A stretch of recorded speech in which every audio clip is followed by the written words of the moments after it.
together onto two short-range AD carries in the Kindred and the Varus can be very difficult to navigate. You can block up that ultimate from the Ornn as well with the Braum shield. So a lot of this is pending on how good this Braum performance is coming in from Lei, but if he is on point, these team fights should go the way of Rogue Warriors. Let's find out, though. WE versus Rogue Warriors. It's game number 2 as Rogue Warriors move to the red side of the map now. They are 1-0 up in the series. Oh, sorry, to the blue side of the map. They are 1-0 up in the series.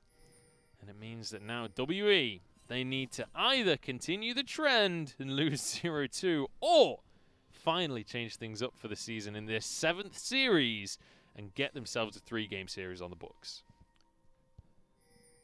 Wei Yan has done what we see from a few junglers every so often, placed that Trinket Ward and now gone back to get his sweeper. So looking to see if they can try and get into the enemy jungle without being spotted. That is one of the most one-sided robo kernels I've seen so far in the LPL. Having an entire 5% extra in your favor on level 1 is pretty rare. Like, at level 1 usually is up to about 3% at most. I'm not entirely sure how it gets calculated, but I like it because it's supporting my argument that I think Rogue Warriors have a good comp here. I've never seen him be wrong, and that's because I've never checked the results after a game has ended. So all I'm saying is, from my experience, he's been 100% right all of the time. Well, right now, even with Wei Yan starting off on his side of the map, you're going to see Bei Xiang match this. So both junglers will actually just pair down towards their bottom side. Neither of them really worrying too much about splitting the map that we talked about. So this will lend itself towards Teacher Ma in particular getting an advantage in this lane, because when this whole thing starts to go awry, it's a bit strange for a mid laner trying to play to either side of the map. But as Teacher Ma starts to get going, he can push in this lane pretty effectively and look to use the Predator that he's picked up as his rune choice when that equalizer is available. So look at that 6.5-7 minute mark where Teacher Ma will push the wave as quickly as he can and join with Bei Xiang to try and play around Missing's hooks on the bottom lane. Interesting to see the Predator Rumble coming on through as well. Quite often these days we are seeing the Comet Rumble come through in the mid lane, but obviously Predator gives you a lot of ability to roam around the map, gives you a lot of ability to really influence things around the mid-game fights, as opposed to losing out a little bit of pressure, a little bit of poke during the laning phase. Bottom lane, Missing and Jawmong will hit 2 first, so Missing looking to zone them off of these creeps. Looks like Lei missed out on just the first bit of experience, so not able to push up here for the Rogue Warriors bottom lane. WE going to be able to crash this wave, though, and start things off strong for them. When we take a look at the junglers so far, both level 3, Wei Yan going to be hanging around this bottom side of the map as he does his Krugs. Bei Xiang on the other side, though, is up towards the top half of the map. His Mark of the Kindred is down in this bottom river, but I don't think he can duel Wei Yan for it. Ruby's pushed in mid as well, so you should have a Zia roam first here. Here we go. Wei Yan wants to go for the fight here. Ruby has been found out, and he's pinched it between 4. Nice flash from him, but he's first blood anyway. Missing gets away with his own life. Wei Yan falls. He's meant to be the early skirmisher, but it's not working out for them right now. Lei, the next target. Bei Xiang won't be able to get onto him. Stand behind me, working wonders. Pathing hurt Ruby desperately there. Moving through river instead of walking the long way around and staying safe in his own jungle means he gets caught by Bei Xiang and Teacher Ma at the same time. And the nets WE to kill the first Kindred mark of the game, going over to Bei Xiang as well. Yeah, and that's one of the most important things. Obviously, the 2 kills, that's great, right? 2 kills is always going to be great. But the Kindred mark can snowball so effectively. If he can get the next 3 Kindred marks, it hits such a significant power spike and becomes much more influential in the mid and late game. It'll also set them up nicely coming in towards these objectives like the dragon on the bottom side. You got a kill over to the Varus, so this lane that was pushing in favor of Zhang Wuji and Lei starting to fall behind, and they've lost a bunch of CS to the turret as well, which is why we're seeing the CS differentiation on the bottom lane as well. Oh, Wei Yan. I love the emote comes out from Bei Xiang as well. He knows he's been had. He knew he had vision on it as well, but didn't want to go for the smite onto the Krog. Now look at this, already a Demolish proc going to come through from Missing, but the answer is there. Crazy going to go for a TV. No, it was Ruby actually, but Wuji's the first target. Might end up going down. There's a kill for Jarmung. It will be traded though. This will be one surely gifted over to Ruby. Setting Ruby up for success once more. Lei wasn't the one leading the charge on that play. Zhang Wuji had dashed forward aggressively to attempt to get as much damage as possible down, but when you don't have those concussive procs already stacking on Jarmung and Missing, they get a great hook, turn the play around, and what was looking pretty dire for WE's bot lane at least nets them one more kill. Yeah, just a bit too aggressive from the side of Wuji there. They had the man advantage, they had the numbers, and yet he dives in. Also end up losing a bunch of CS that turret as well, where the wave was pressed, Zhang Wuji was looking to clear out and get a bit of golden experience for himself. Now going to be set behind, and as WE try and move in towards this objective, well, they're going to be able to have it pretty handily with Zhang Wuji not able to push out the wave fast enough. Beishang going to be very happy about that one. Grabs that for himself. Already has 2 Mark of the Kindred as well. So I think he did manage to get a mark down on someone before that skirmish at level 1. Wei Yan, despite getting his Olaf pick, this is something that we know him for. This is a pick that we know he can heavily succeed on. So far hasn't had much of an impact in the game. And do you know, going into that first fight early on, I was expecting him to be the one that came out on top. The problem again was coming back to where Ruby was positioned. Ruby, yes, was able to roam first, which is what we were saying, but with taking the route that they had, there wasn't much of an option for Ruby. So even though we get the swoop over to try and get to the team, Wei Yan has to try and flash aggressively to help and to try and secure a kill. No support was there in time, and it all just went disastrously for Rogue Warriors. Just didn't work out for them. Wuji going to be able to close this CS gap slightly in the bottom lane here, but ultimately it is Jarmung that's getting a significant advantage. Has a 15 CS lead for himself, but also crucially, he's been the one grabbing the killing blows during these skirmishes. You can see he's already got a Cutlass in his inventory. And there's another Mark of the Kindred. That's already 3 in just 7 minutes. It's insanely quick stacking of that mark for Beishang. This is looking like the Kindred pick is going to work out. And when we talked about how strong Wei Yan was on this Olaf pick back in the Invictus Gaming match, well, it's not looking so hot in this game. Beishang definitely in control, and a lot stemming back to that play early where Wei Yan couldn't just get ahead. And now starting to fall behind in the tempo at how quickly he can clear through these jungles. I thought Lei wanted a 2v2 there for a second as he jumped forward to get the concussive blows. But Wuji, he ain't so confident in the 2v2 anymore after what happened earlier onto him. He's still having nightmares about that fight. Missing just about. Missing on his hook there. Here we go, there's the 2v2. We were talking about Lantern though. Pulls Jarmung to safety. Fight in the jungle, Equalizer comes on down, and suddenly the Ragnarok is nowhere near enough.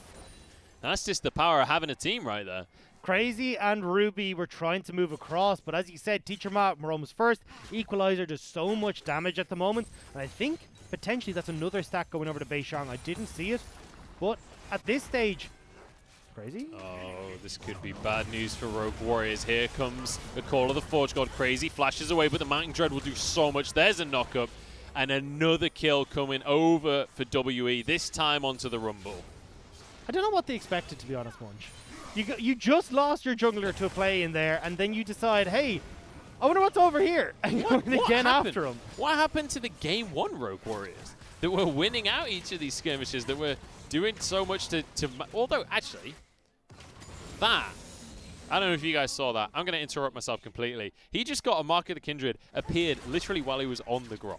That's a little bit disgusting. That's now 5 stacks for Beishang. And this is where it starts to turn heavily in favor of the Kindred. Wei Yan is going to struggle to try and chase down Beishang because this range advantage that's starting to come through is going to make it very difficult for the Olaf to hit those axes and to actually avoid the damage that Beishang is going to be able to put out. Man, Beishang is going absolutely nuts in this game. Already has his Warrior Enchant, gonna find himself a Rift Herald as well. Wei Yan, he got his Olaf pick. He was the one on the aggressive in most of these plays. he was meant to bring balance to the jungle. But unfortunately, Sand is coarse. I hate it. Gets in between my fingers. And it means that he will become Darth Vader. I don't know where we're going with this one. Didn't know Here we either. go. Beishang moving up towards the top side. Won't be able to find anything. Does have the Herald, though. Let's see where he uses it. Looks like it's going to be to use that quick recall to get back to base at the moment. I don't think you really want to put those resources into Morgan at the moment. Morgan's going to be a tank. Tank will do tank things. So look towards your bottom side of the map instead, where already you had a decent CS advantage. You're getting the control again when it comes to kills. That Blade of the Rune King very quickly coming underway for Jawmung. And I think when you've got the two AD carries in Beishang and Jawmung, even though you don't deal as much damage as a melee jungler, you can still do a lot of work on these turrets if given the opportunity. Well, across the board, so far so good for WE. And I don't generally believe in prophecy. But it has to be said, once again, they haven't got a 3-game series yet this season. Now, granted, no witches or wizards have said anything about the matter. Ragnarok actually has to come out as I interrupt my terrible analogy. Beishang, oh, that is a big undertow, quarter of his health there. But it doesn't matter. Dragon going to be on the map, and this will be picked up by WE. Second one for them. WE might have been reading their star signs today, though, and said expect new things in your future, because WE definitely taking over this game. 2 dragons now, a 2k gold lead, and across the board, it's all looking really good. So Morgan is farming perfectly fine against Crazy in this top lane. You can see that Crazy's not able to... Maybe it didn't hurt? No, we're okay. Crazy's not able to force Morgan out of lane. Has the Sunfire Cape. We usually see a Bramble Vest come through first for the Orange to try and have those Grievous Wounds stacked.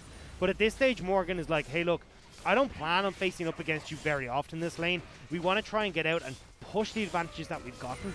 But when Rogue Warriors have decided to back away from the likes of these dragons, well, it hasn't given Morgan the opportunity to use the Sunfire Cape more so than the Bramble Vest in lane. Crazy's in trouble. He's in the wrong half of the map right here because both halves belong to WE right now. Beishang comfortably gets away with it. And Wei Yan, he sees his top laner fight. He's like, I'm not just going to recall. I didn't see anything. Me. No, we're fine. I mean, as well, Beishang was actually pretty low. They might have been able to at least pick a kill back. But Wei Yan, you can see, was like, I'm not part of this. I don't want anything. Neither does the bottom lane. Here we go. Another play coming out from WE. And do you know what? 3v2 isn't enough. Now, actually, Jawmung has to get on out of the fight. Wuji, once again, doesn't quite have the damage. This one will be gifted on over. It's a double kill going over the way of Tichama.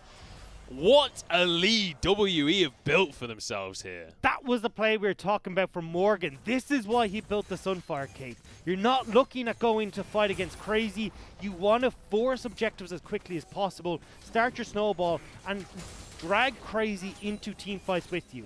Now they'll be able to pick up this turret in the bottom lane off of the Rift Herald and start to rotate Jawmung and Missing around. Although I'm not certain how quickly they want to start moving things around when they've got that dragon up in just over 3 minutes. They're going to get a bonus charge here as well as Wuji and Lei going to arrive just a moment too late there. Not going to be too much gained off of the back of that one. It's just nice to have, you know? It's just one of those things. It's like when you get your pocket money when you're a kid. It's not going to make that much of a difference, a couple of quid, but you can go get some Haribo. Well, Beishang is going to be pretty happy with... Ooh. Oh, nice hook coming out from Missing. Oh, Ruby, you're in trouble. No, you're not. Because turns out you're the Emperor of an Empire, and the soldiers are there to help you. And Beishang will be a kid in the candy shop on this top lane jungle. Look at where that next mark has spawned.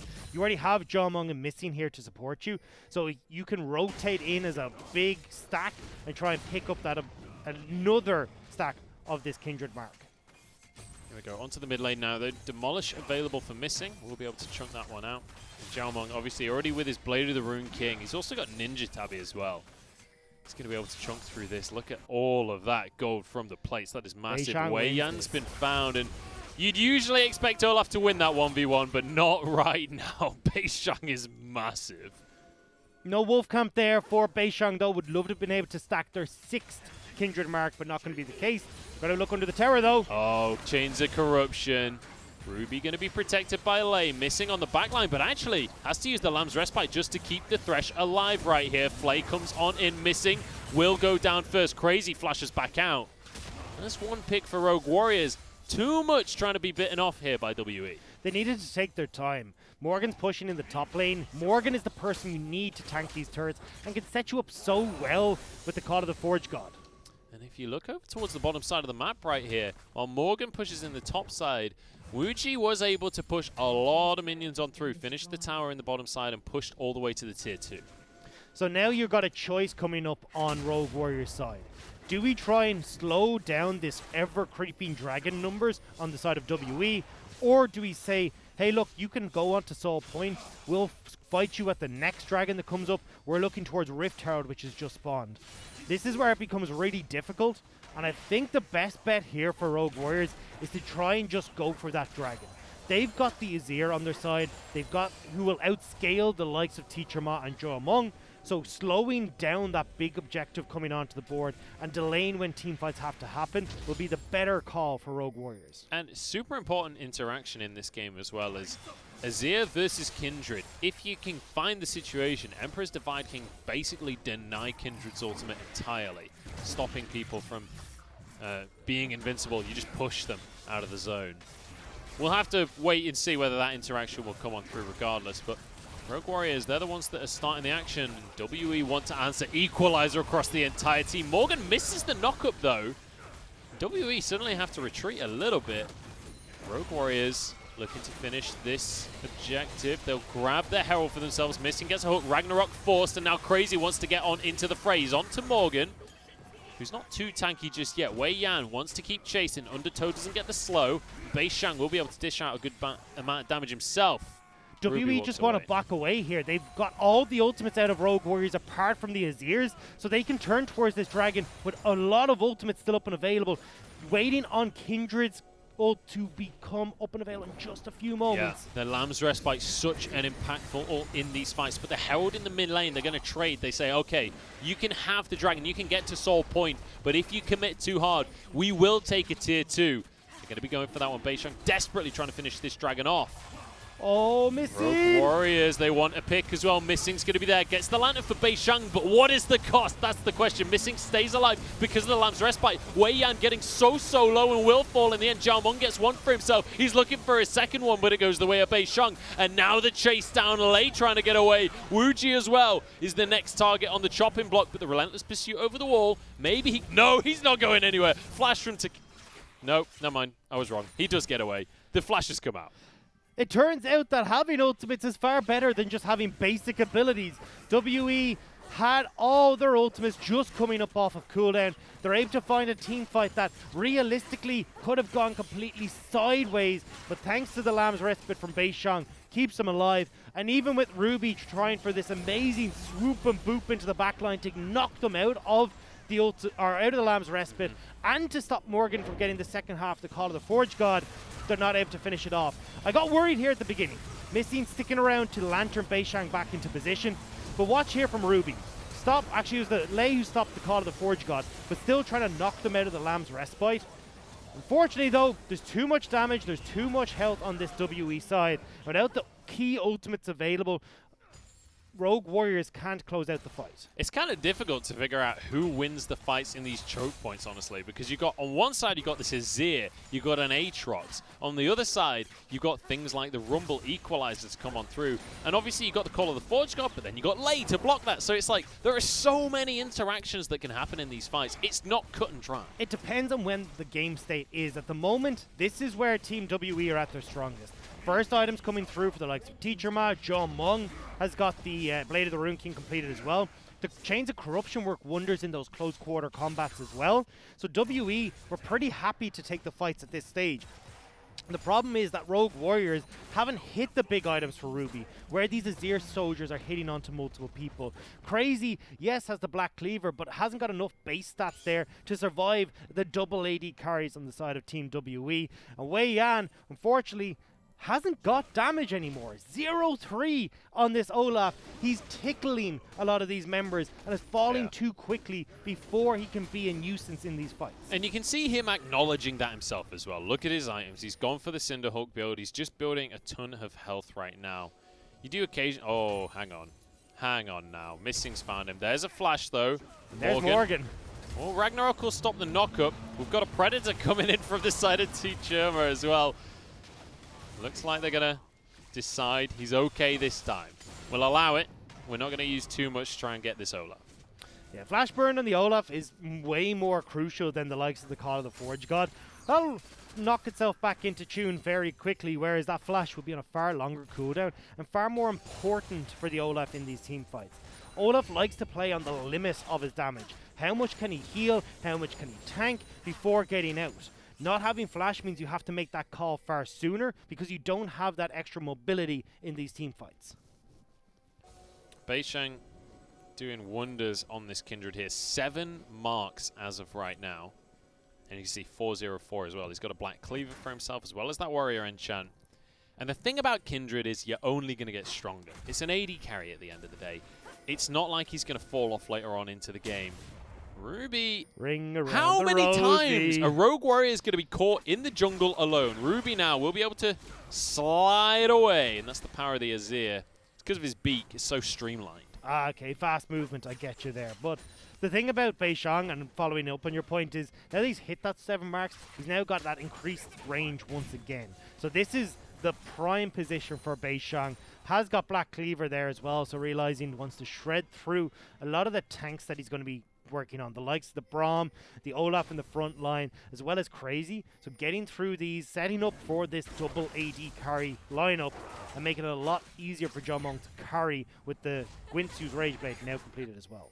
I have to say as well, when you've got the likes of an Ornn on your side and the Varus, when you look towards the later stages of the game, it's feeling pretty good for the side of WE. There's going to be a lot of scaling right there. The big wrench in the works. I'm going to hold that point as Wei Yan takes a bit of damage there.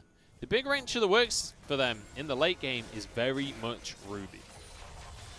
Ruby is looking to try and set up this mid lane right now for Rogue Warriors. Force WE back, at least to deal with these creeps, and maybe they can sneak away this dragon. Still not in a position where they will win out in these team fights. They still want Ruby with 3-4 items before he's really hitting his stride. You can see the Kindred mark getting put onto Crazy. Beishang has got his eyes on that Aatrox right now. This would be Soul if WE can get the dragon for themselves. Morgan happy to be the front line, happy to tank this one up for now. Is the dragon's health bar getting low? Wei Yan a level below. This should go the way of the Kindred, and it does. That's going to be a Mountain Soul. Now WE, can they find the fight as well? Crazy trying to get on in, and you can see Ruby doing the damage. WE disengage. They get away with the dragon. They've now got to deal with their mid lane, but the soul goes over to WE. Look at the mark as well on the bonus. Oh, come on. Beishang gets yet another Kindred mark. This is going to be a tier 2 in the mid lane, though.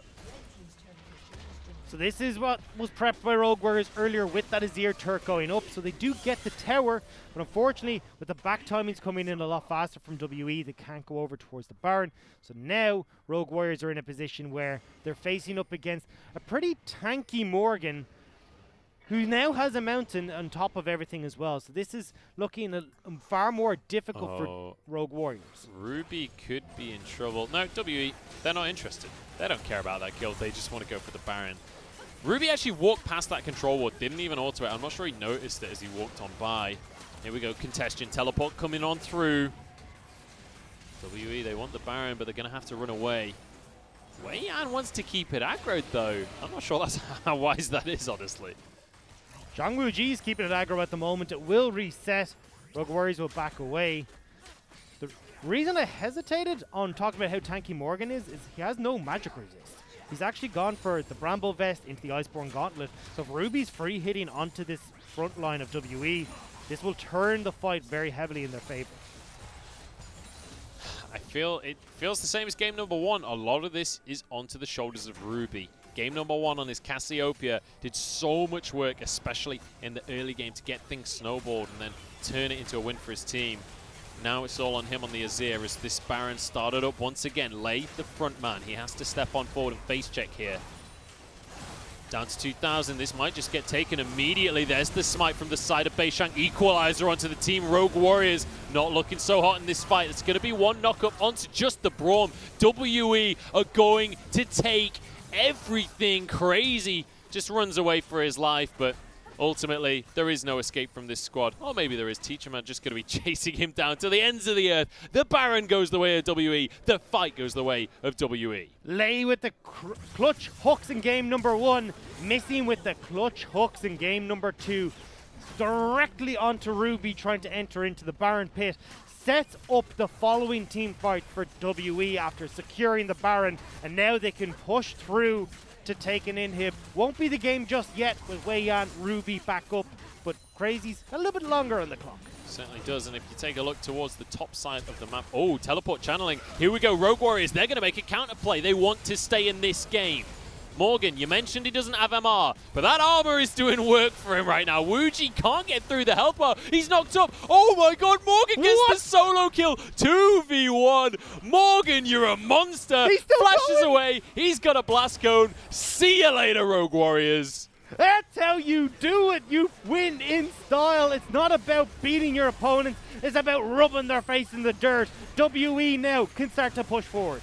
This is going to be, this honestly could be game here. Wuji still 20 seconds on the death timer. With the Baron, maybe they can make something happen. The teleport did come through from Morgan, once again. So he is with the team. I think they've decided against it in the end though, and they're gonna head over to the side waves, gonna head over to the jungle, clear everything away from Rogue Warriors. They're gonna get this top lane tier 2, the last standing bastion for Rogue Warriors outside of the base.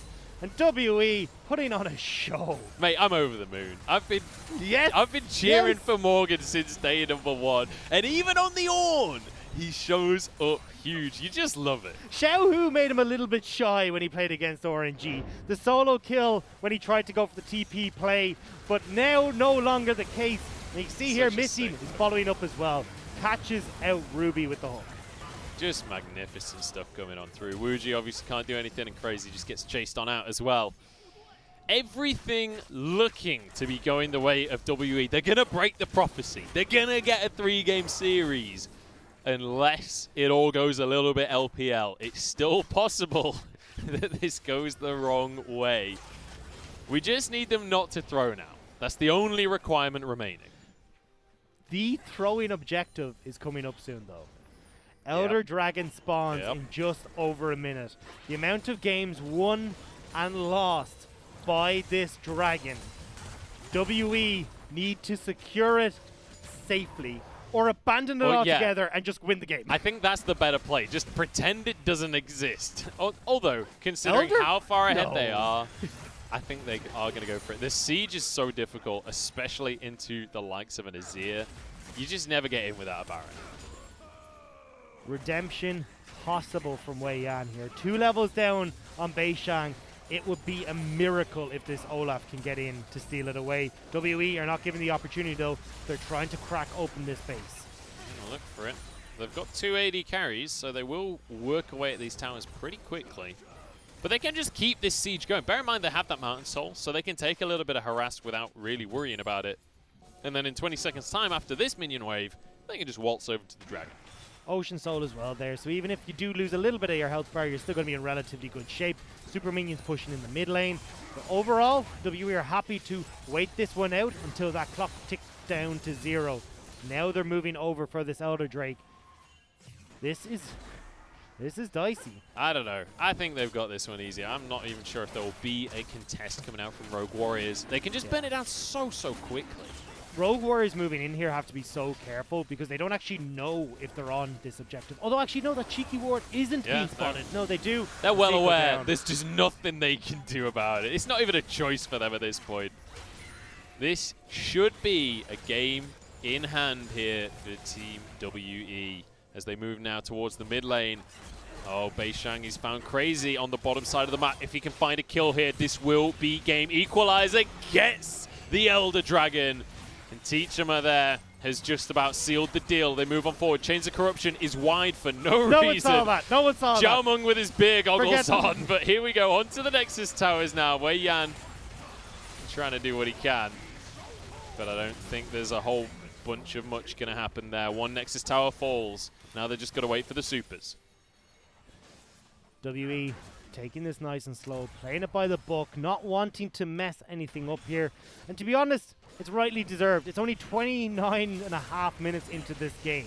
And when you think about WE, their average win time so far this season is 30 minutes and a half. Morgan has been caught. The redemption. No, it won't keep him alive. It's too late. Hook goes wide from missing, appropriately named. And now, as the inhibitor falls, let's see. They've got 30 seconds to end this one to be exactly on average here. Lei walks away with his life. Beishang has to back away. He was tanking the tower there. It's an Azir tower. Crazy comes on in. Beishang flashes for his life. Jarmon gets a lantern out to safety, but look at T-Churma. He's doing absolute work. Crazy cannot get on in here. The Lamb's Respite to bait him in. The emote on top of it as well. There's nothing you can do, Crazy. The inhibs respawned just to frustrate them, but with the minions here and 2 dead, WE decide it's not enough. They're going for Baron. They don't think they've got the creeps there. Ruby able to clear them out too quickly. They could have just ended. No. Oh no. No. I'm having visions of disaster here. Oh well. Well, we've passed their average. Not the quickest win time, but now we'll go over towards Baron. Look, honestly, here. I'm willing to throw the average win time out of the window here, so long as they get the win and break the record of getting a 3-game series. Either record I'm happy with. They're going to get the Baron. Now we just need them to continue this. Just keep the controlled, slow pace we've seen. I actually don't mind them deciding not to try and force the end, you know? With the situation that they're in, 1-0 down in a series, I can understand playing it slow. The biggest problem is that they're starting to run out of advantages in their builds. Ruby is now going to back and finish off that Rabbit on death cap, so he's going to be pretty strong. Oh no, actually not quite able to finish it off. Zhang Wuji now is working up towards Infinity Edge, so he's starting to come online here as well. The damage from Rogue Warriors is now something you do have to be careful of.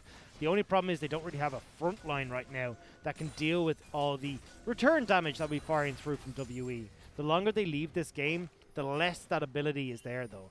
Although still at this stage, that moment is a long, long way off before it actually becomes an issue. There's got to be a lot more stalling to come through from the side of Rogue Warriors if they want to actually win this one out. One thing that does have to be said though, there's a lot less coming out from Rogue Warriors than what we saw at WE when they were behind. Game number 1, Rogue Warriors would fight tooth and nail at every single objective. That's how they got their win. It's not really been the same here in game number 2. Here we go though. Nice little block there on from the side of Lei. We'll be able to walk away with his life. Equalizer onto Wei Yan. This might just be the fight. Oh, that's going to be a huge arrow coming on through. That's going to be game for sure. Nice little kill comes out from the side of Xiaomeng, and it opens this game wide for the side of WE. Ladies and gentlemen, they've done it. They've broken their own curse. We're going to go to game number 3. Team